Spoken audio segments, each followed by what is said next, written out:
Good afternoon. Good afternoon. Very warm welcome to the UK Pavilion. It's lovely to see you all here. Just before we get started with our event on scaling sustainable export finance, I wanted to explain to you, you will need to put your headsets on because we don't have amplification directly in the room. You need channel 0. If it's not working, we have some spares at the back of the room, so do ask. We will also, at the end of the event, be putting up a QR code which you can use to give us any feedback about the event or the pavilion, and we would really welcome that. But thank you very much all for coming, and let me hand over to Julia Beck, who is the Chief Strategy and Impact Officer at UK Export Finance.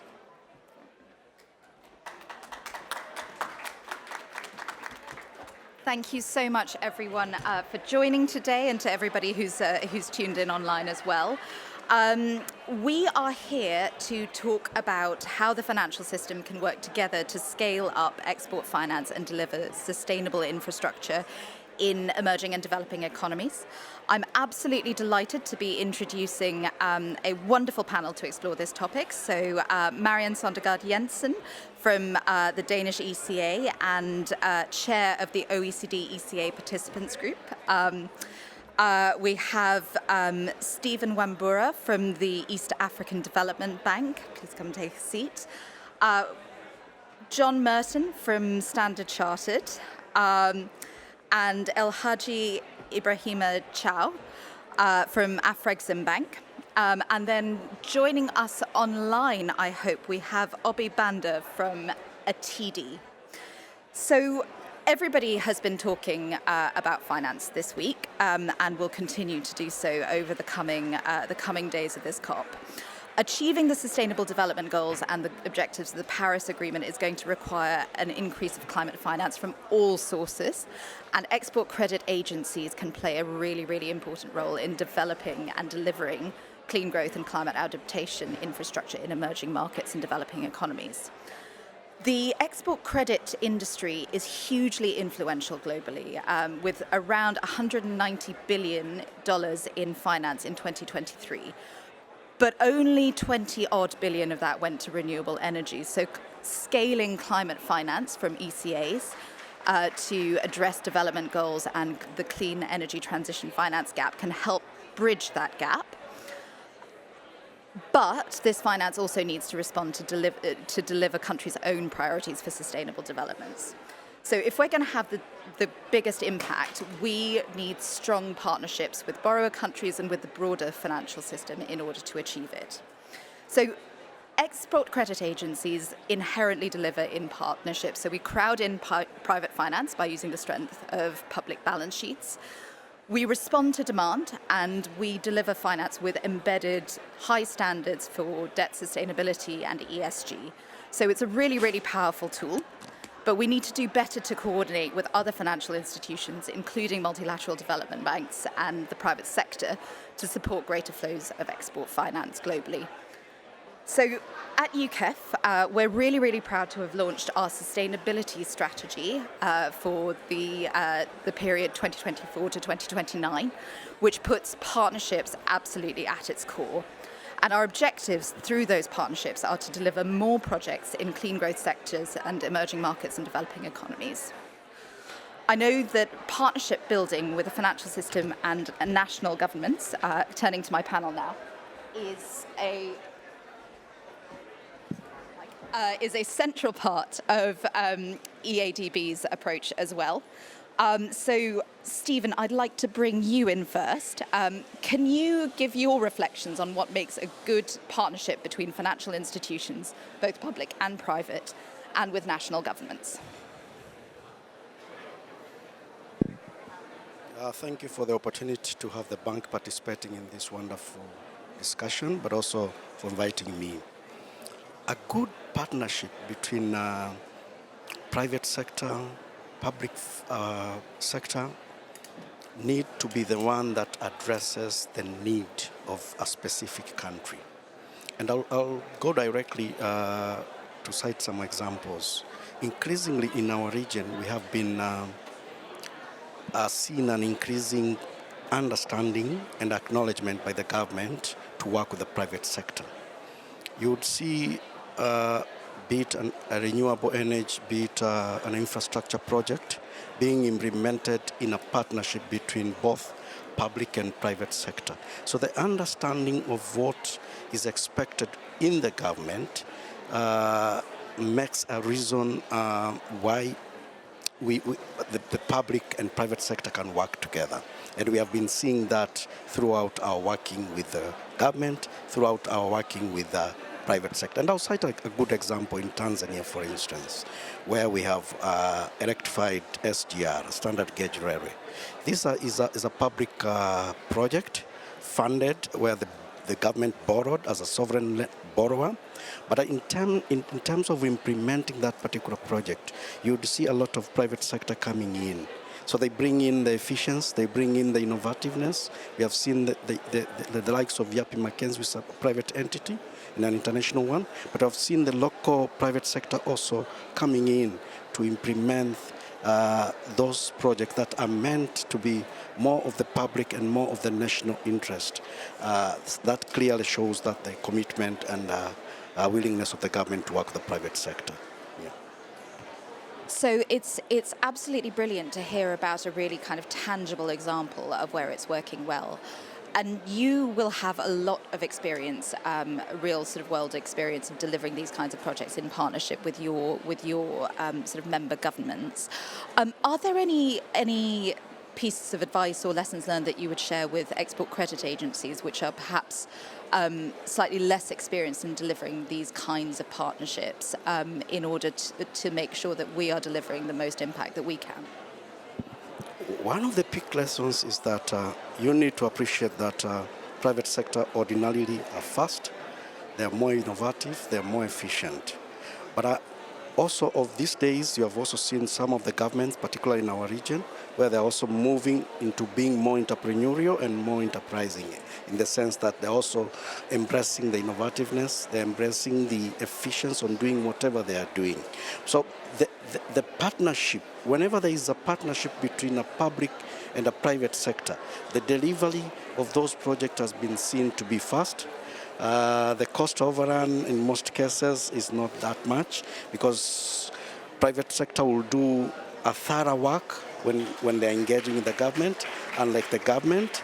But also they are bringing in the level of expertise that sometimes does not sit in the public arena, in the governments. So that's one of the things that we can pick going forward if we really want to fund the mitigation and adaptation project, which are relatively more complex than the ordinary projects, so to say.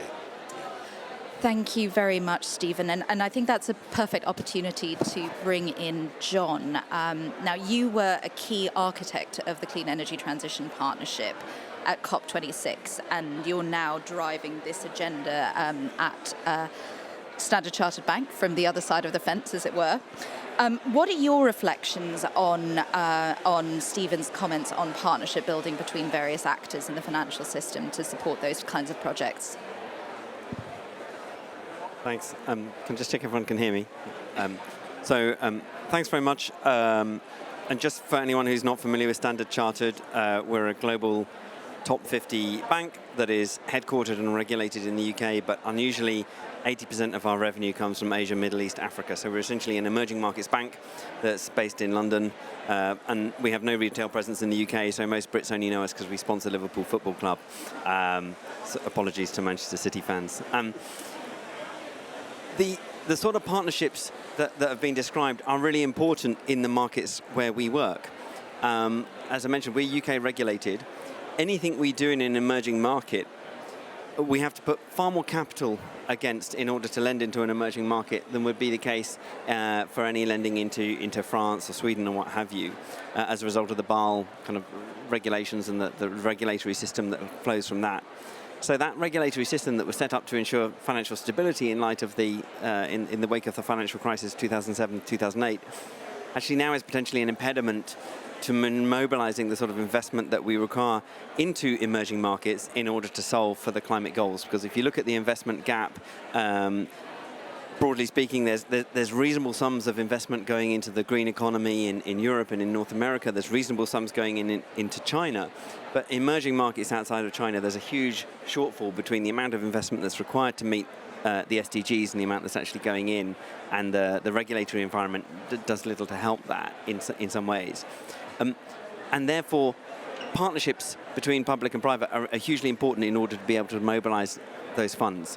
And the work of export credit agencies is fantastically helpful for a bank like Standard Chartered, and we make very strong use of not just UKEF, but also the Danish and other export credit agencies in order to deliver our goals. And as a result, we can have real impact. And I'll point you to something that we've just announced just a few days ago, where we are lending to the government of Côte d'Ivoire, backed by the Danish and the Polish export credit agencies, lending $170 million right into the healthcare sector, so that a Polish delivery agent can essentially then deliver healthcare services in rural parts of Côte d'Ivoire and assist in delivering on the SDGs in that country. And that's a really tricky thing to do, involving long tenor lending that we absolutely would not have been able to price in a competitive way had it not been for the role of the export credit agencies in supporting us to do that. So those sorts of partnerships, both at a sort of individual deal level and at a more strategic level, can be hugely helpful. And when you look in beyond, there are some deals that we can structure directly with export credit agencies, but there are others where we need to work with other providers of concessional finance in order to make a project bankable. So working not just with export credit agencies, but also with other providers of concessional finance, some of the international development banks, some of the other DFIs and donors, can be really helpful for us. And that's particularly important when we look to adaptation. And I know that's a focus for you. It's relatively easy to mobilize funds to address mitigation issues, because mitigation, you're often talking about energy systems. There's a revenue stream that flows from building a power plant in Tanzania or where have you. For adaptation problems, that can be more challenging because there's no immediate revenue flow that you can bank a project against. And yet we know for every dollar we spend on adaptation now, we mobilize, essentially we save $12 in the future. So what we want to do in Standard Chartered is really work, and we've put an adaptation framework out that you can Google. We did it with the UN, with KPMG, that hopefully sets a taxonomy for adaptation financing. We want to work with export credit agencies and others to mobilize funds for adaptation work, because we know that in the long run, that will save funds, save monies in the markets that we call home. Thanks so much, John, and I think we're really pleased to have worked with you on an adaptation infrastructure project in Angola in the last few months. Just thinking broadly about your experience, it's terrific that you've kind of highlighted the role of ECAs in addressing some of those issues around sort of capital adequacy ratios and so on, and the benefits of working with ECAs and EMDEs. But what do you see as the barriers for accessing export finance in those markets, and what could we do differently, better, in order to address some of those barriers? Julia hasn't paid me to say this, but actually working with export credit agencies is generally very good for us as a bank, because you're swift and you're nimble. In a way that not all providers of finance, concessional finance or guarantees, for example, are. And when we're working as a commercial bank and you're working to commercial timescales, trying to get projects across the line, I sit in the center of the bank, but our deal teams, who are sort of in country trying to do deals come up at quite short notice. They have to be financed at quite short notice, and often we don't have the time to work with a traditional provider of concessional finance in order to get a deal over the line. We find that export credit agencies, UKEF in particular, are more nimble and can allow us to work more swiftly. So actually, I turn it around and say there's quite a few lessons that other providers of support for investment in emerging markets can learn from export credit agencies. One of the things that's obvious is content requirements, and in that sense, UKEF obviously is very helpful because you have a relatively low content requirement, and where it's higher, that can be more problematic. And then one of the things that I think is important is long tenor, particularly when we're in emerging markets. Long tenor cover is hugely important for lowering our cost of capital and enabling us to do business. Thank you so much, John. I will hand the check over after this. Marianne, I would like to bring you in here. So partnerships between ECAs, you and I know are absolutely vital. So we're really proud, obviously, to work together on export finance for the future in pivoting export finance away from fossil fuels and towards clean energy projects. The Net Zero ECAs Alliance was established at COP29 last year, and we've just today launched our new target setting protocol. So there's a huge amount happening across the ECA landscape to kind of address some of these challenges. But thinking about what more we can do to scale export finance into EMDEs, I'd love to get your perspective on how you are seeing the new OECD terms working, and whether you think they go far enough to meet the developing country needs. And obviously your perspective as the chair of the participants group will be hugely valuable here as well. Thank you, Julia, and also for inviting me here for this discussion. And on the OECD arrangement, I'm glad to hear that one issue was already mentioned, the tenors, because that is something that has been delivered. But before I go into detail, perhaps we should remind ourselves what the OECD arrangement really is about. And the purpose of the arrangement was to facilitate trade. So it was built not as an agreement based at ensuring funding of a particular type of project or particular sector of economies. It was to facilitate trade, and not least also to avoid a credit race to the bottom and trade distortion. So that's the backdrop. And it's built in a system where it was based on, you had commercial financing and then you had concessional lending.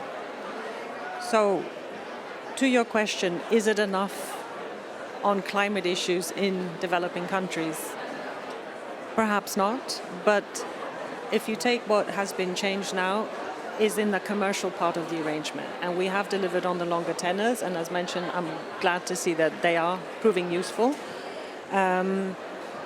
But is it enough to solve some of the particular issues that are faced in certain green, whether it's mitigation or adaptation projects? And then we say developing countries as a whole, but even there's a lot of difference. Is it a market that has well-developed financial sector? Is it a market where there is the risk of repayment is lower than others? And perhaps that is where we still have some work to do, but still remembering what the main purpose is, which is facilitating trade. But perhaps with the longer tenors, we've provided patient capital. Now it's maybe looking at some of the other instruments on risk mitigation. Or is it, if it is concessionality, should we look at the tide aid rules that we have under the arrangement that have not been looked at for ages? But maybe there's also something in between the very concessional and the very commercial. And that will require quite a bit of technical work. And this is where it's vital that we hear from the experience on partnerships. As you mentioned, the public-private experience or partnerships and developing new financial structures, new instruments. How can we use that perhaps in a framework as the arrangement of saying, is it new risk mitigation techniques that could lower the price, offload risk? I'm here to learn as well, to get ideas for that. So, thank you, Marianne. And I wonder whether that sort of theme of increasing the concessionality or bringing in that element gives us an opportunity to think about how we could do more to work with the multilateral development bank sector and DFI sector, like EADB, but also other actors in the space.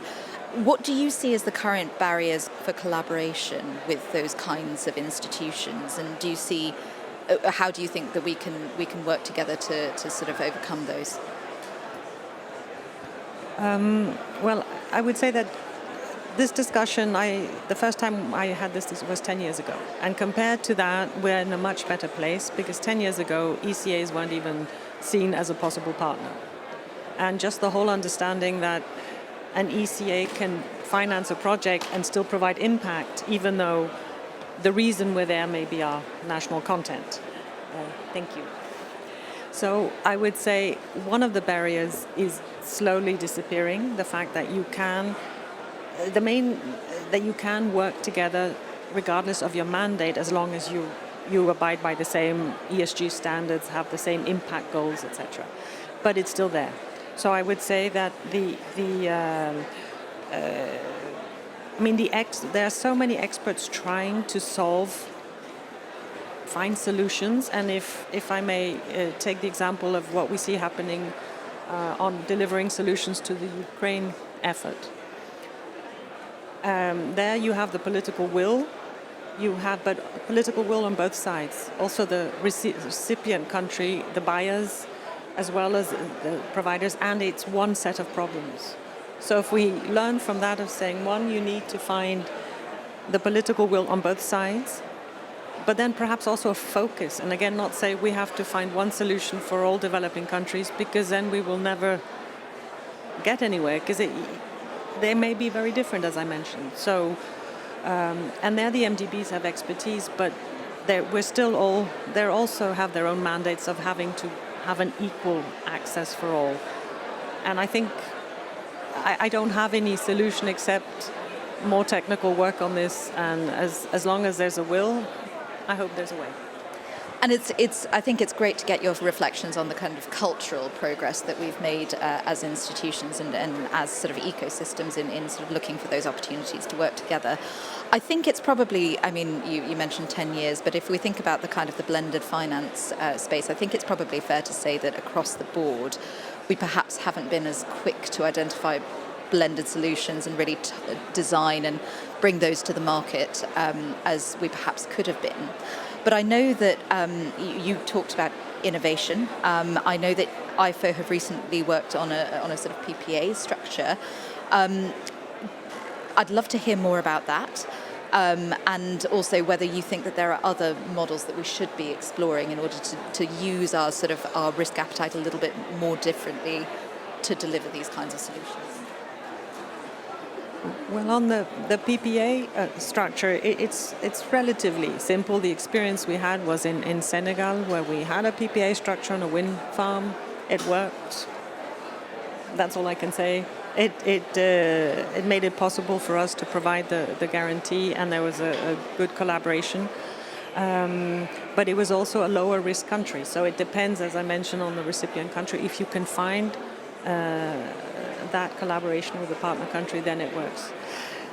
And then there are other solutions. I think we need the technical experts to help find more concrete solutions, but perhaps on the PPA guarantee, what we can learn from there as well is can we bring that to our discussions on the arrangement terms, risk mitigation techniques. If a government has the willingness but maybe doesn't have the credit risk that allows it, is there something that can be done? I don't know. I'm not the technical expert. I have some more qualified people next to me. Thank you. Thank you very much, Marianne. So I'm going to go online now, and I'm hoping that Obi can both hear us and we'll be able to hear him. So questions for you, Obi, with a TD.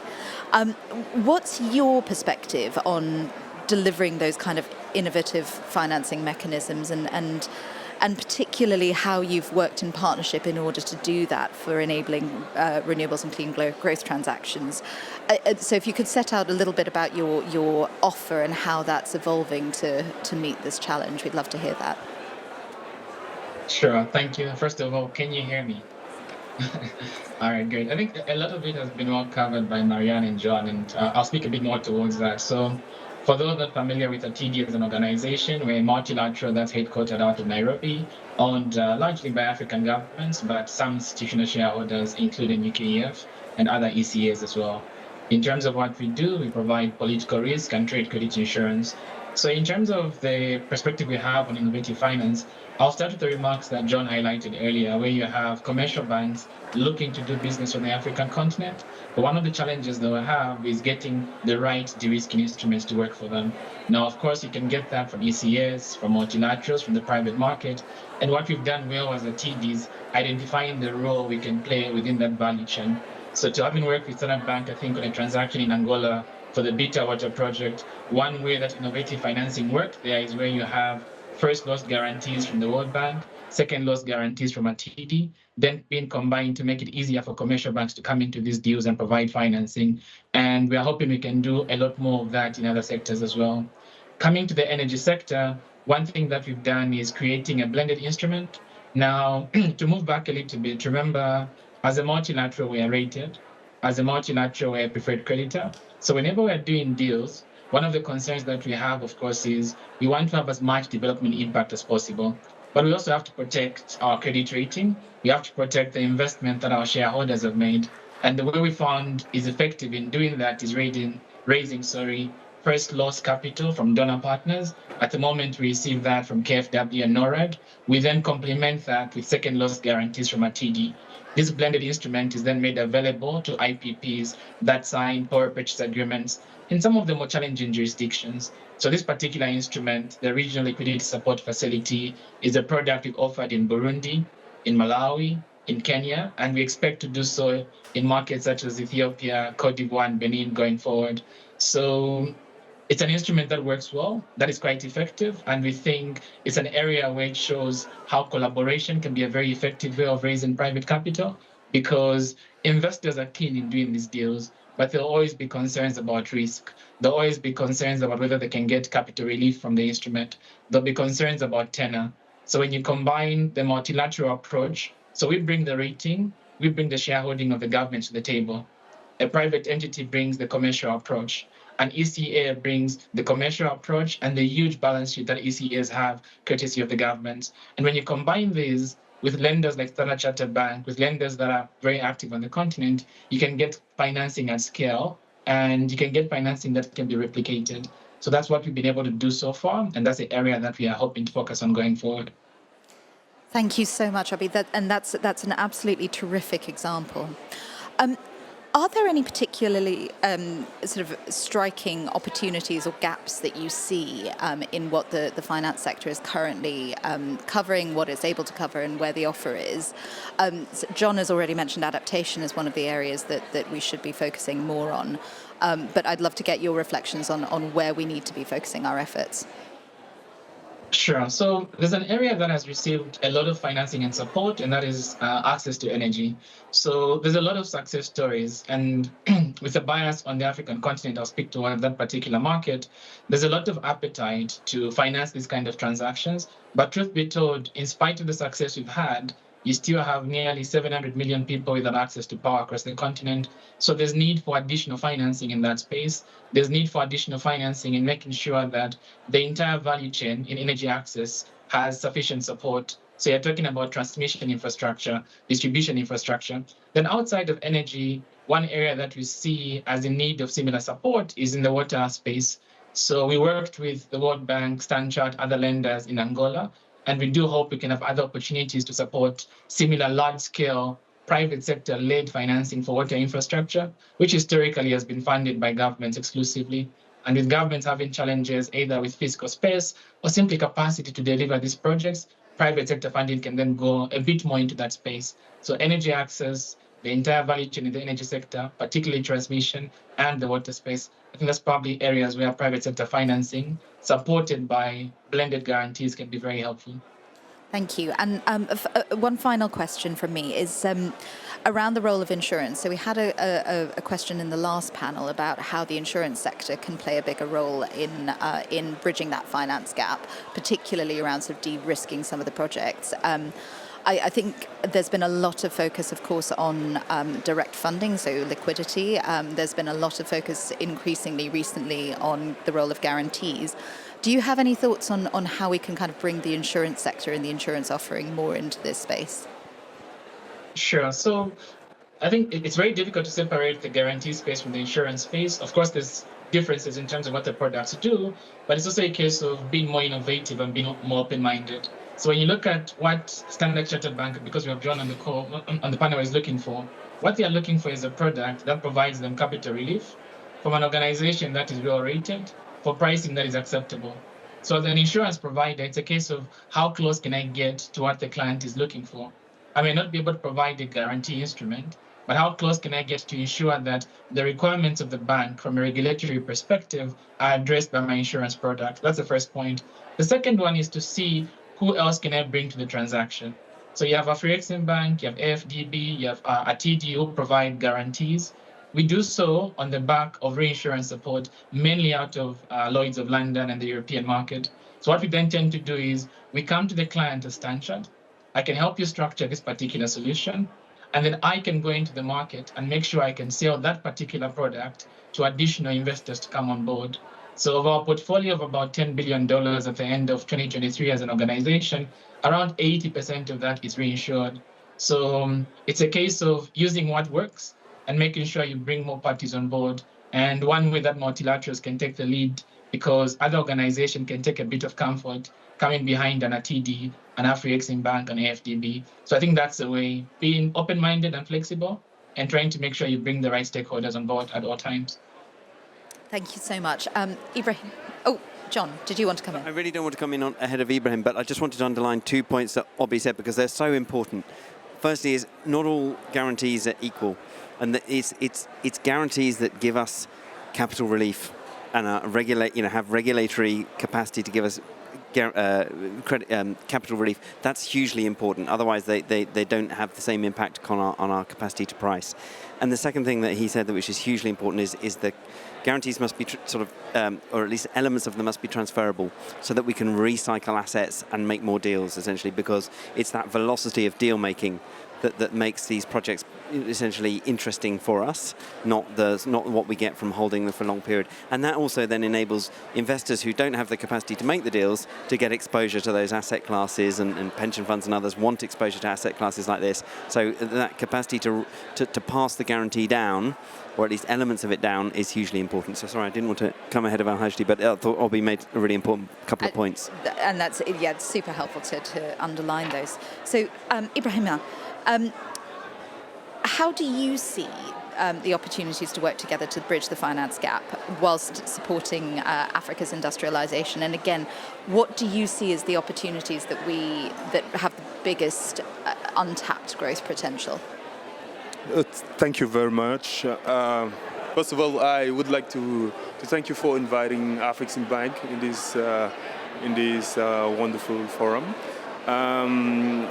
Afreximbank, for those who don't know it, is a multilateral financial institution headquartered in Cairo, Egypt. We have 53 member countries across the continent. Basically, what we do is to support our member countries towards the development of intra-African trade. And sort of transaction we're supporting are related to development of trade and trade enabling infrastructure. So to relate to your question, I think that there is a lot of things that we can do in order to scale up the collaboration and to see how we can work together, because at the end of the day, I think that collaboration is key in this kind of area, sort of export finance. What I can say is that Afreximbank has put in place certain initiative to bring in support from international financial institutions, sort of like Standard Chartered Bank and other multilateral or commercial bank that can that have interest in supporting projects in Africa.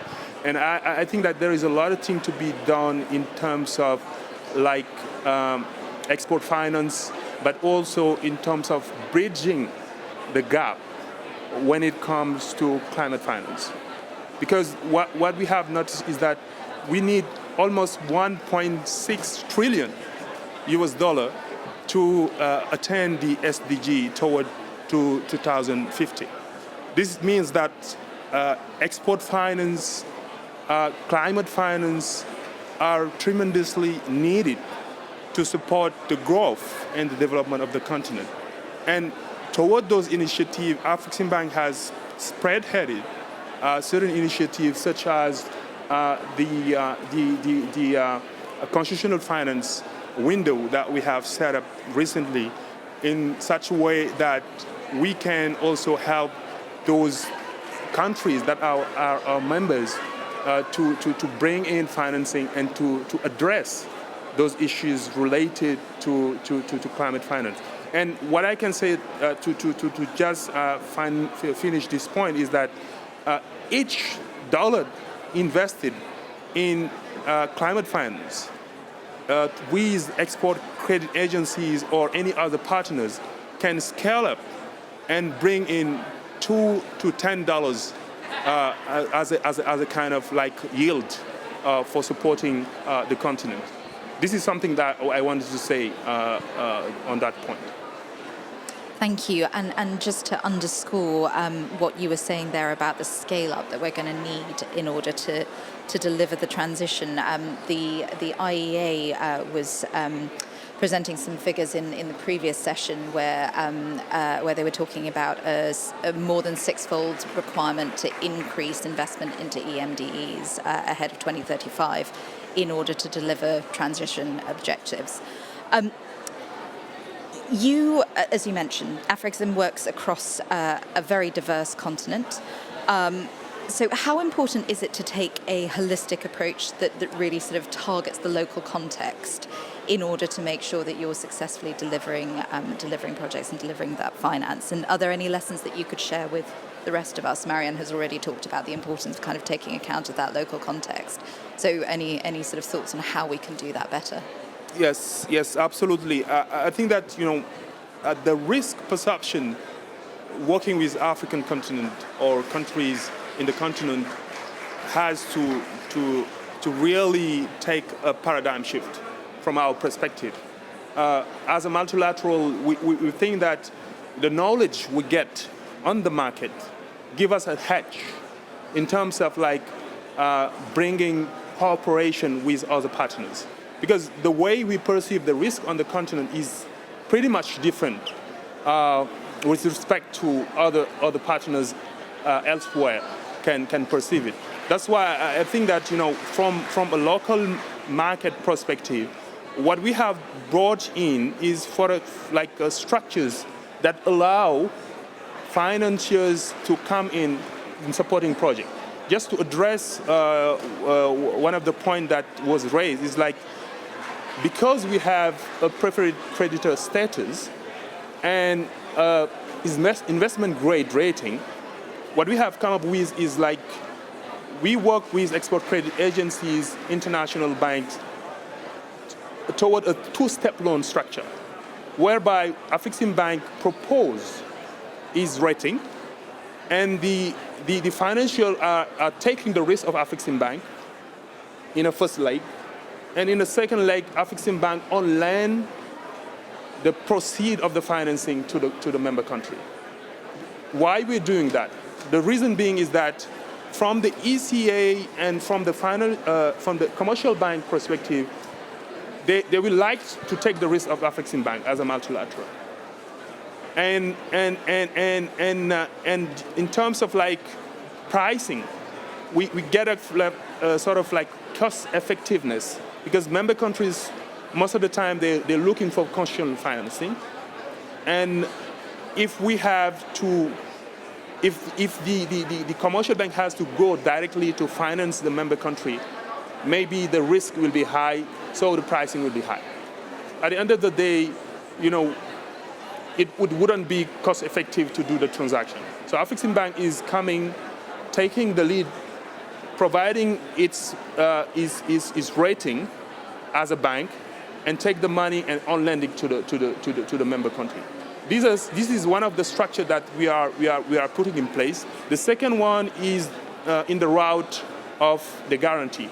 We have a program we call the Africa Guarantee Program, which help member countries to receive financing, because we have a product that we call the non-honoring of sovereign financial obligation, whereby if commercial bank or ECA cannot take directly the risk of the member country, AfriXim Bank can come as a co-financier or as a co-guarantor, to give more comfort to the commercial bank or to the ECA to do more projects in the member country.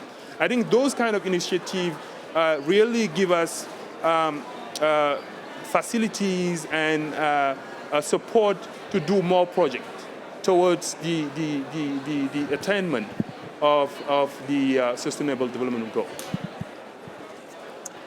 Thank you so much, and that's really, really concrete. So that's hugely helpful.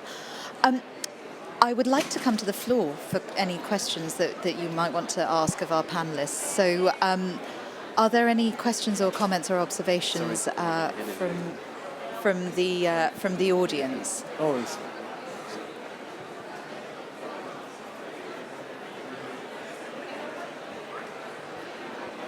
Go on, don't be shy. Oh, terrific. Yes, hello. This is to African Bank on perceived risk. How do you think that we can have the same understanding of the perceived risk? How can we work on this? Do you have any ideas on this? Can I address? All right. I think that the risk perception lies more on the lack of knowledge from our perspective, because most of the time what we see is that people don't take much time maybe to connect with those member countries to understand the dynamics when it comes to market, when it comes to financing some African countries. And we have those dynamics, we have those studies, and we have that risk appetite. So I think that the best way to bridge the gap is like to put ahead partnership, whereby as a leading financial institution for the development of Africa, if any investor come to work together with us, to sit with us, to gain knowledge, knowledge sharing, I think that can lead to more, let's say, openness in terms of taking risks in member countries in the continent. John. Julia, can I add to that as well? Yes, please do. Please do. Sure. So just on the perception of risk, and I totally agree with the remarks that my colleague just shared. One way that we're trying to do that on our side is a few years ago, we launched what we call the Transparency Tool. For now, it's only in the energy space, but the way that works is there's always a concern about how African utilities pay, IPPs across the continent. And if I ask the panelists for their views, they will all have different perceptions, from high default rate, 60 days late, 180 days late. So one thing that we launched is where we track how utilities are making payments. And from time to time, we publish those reports externally. So the first one we did in Malawi showed that payments were being made on time. And we're looking to collect more information so that that knowledge gap is being addressed between people's perception about the likelihood of default and the actual reality. And it's true, the reality won't always be rosy. There will be delays, but it's better to price for a 30-day delay into your deal than to price assuming it will be a 6-month, 1-year delay. The other one, I think, is just a challenge to everybody in that we need to publicize the success stories. When you do a financing of $500 million for 10 years, we usually announce the deal when it closes, but we never come back to the market to share the positive results at the end of that particular deal. A lot of these, there could be some restructuring, but if a deal has been paid off by the government, if the underlying use of proceeds have been used in line with what was foreseen, such publicity should become a bit more common so that people can see that the risk on the African continent is not as bad as what we're perceiving it to be. So I think addressing that knowledge gap that way will probably go a long way. Thank you. And I loved your point on thinking about the whole of the deal's life cycle when you think about your success stories, because I think you're absolutely right. We have a tendency to focus on the kind of, signing the deal as the end goal, and perhaps then when things go wrong, we might sort of then think about that as a challenge, but actually looking through the life cycle and seeing how things are sort of working in the long run. I would go to everybody on the panel on that question because it's such a great question. But John, do you want to give your reflections from the commercial sector on the kind of the distinction between perceived and actual risk in some of these areas? Yeah, thank you. So it's a really good question, and one of the things that's important for providers of concessional finance to do is not to cover off all risks, because there are only some banks. You want to encourage the banks that are in those markets to prosper in those markets. And what we have a presence across 53 countries around the world, mainly in emerging markets. And it's important that if we're employing teams on the ground in those markets to work up deals, that we have fair sight of them. And what you don't want is a guarantee that comes in and takes all risk out. So that then a bank that's not present on the ground swoops in from Tokyo, swoops in from New York and finances the project, because then you're penalizing the people who've made the investment on the ground. So don't use too broad a spectrum of antibiotic, target your antibiotics. The other thing is, there are sectoral differences, and what Obi said was really helpful in that regard. I mean, there's quite a lot of evidence out there, for example, that say a solar power site is relatively secure and risk-free. It's quite easy to construct. And actually, once it's up and running, the marginal cost of generation is practically zero. And political leaders tend to leave it alone. Whereas other forms of assets that are perhaps have different characteristics might entail greater political risk. And so it's quite important that we're able to discern between different asset classes and have, as Obi and Ibrahim have been kind of alluding to, a much more kind of nuanced understanding of risk. And it's rather like when you end up in a strange town. If you're in a strange town, you suddenly find yourself, Baku, wherever, Birmingham, you find yourself on the wrong street, you suddenly feel a bit uncomfortable. And if you've got someone local with you on the ground, a local partner, they can help you around those streets and you find it's not so scary after all. So, that more nuanced understanding of risk will help us all proceed. Absolutely. Thank you. Coming back to the floor, any other questions?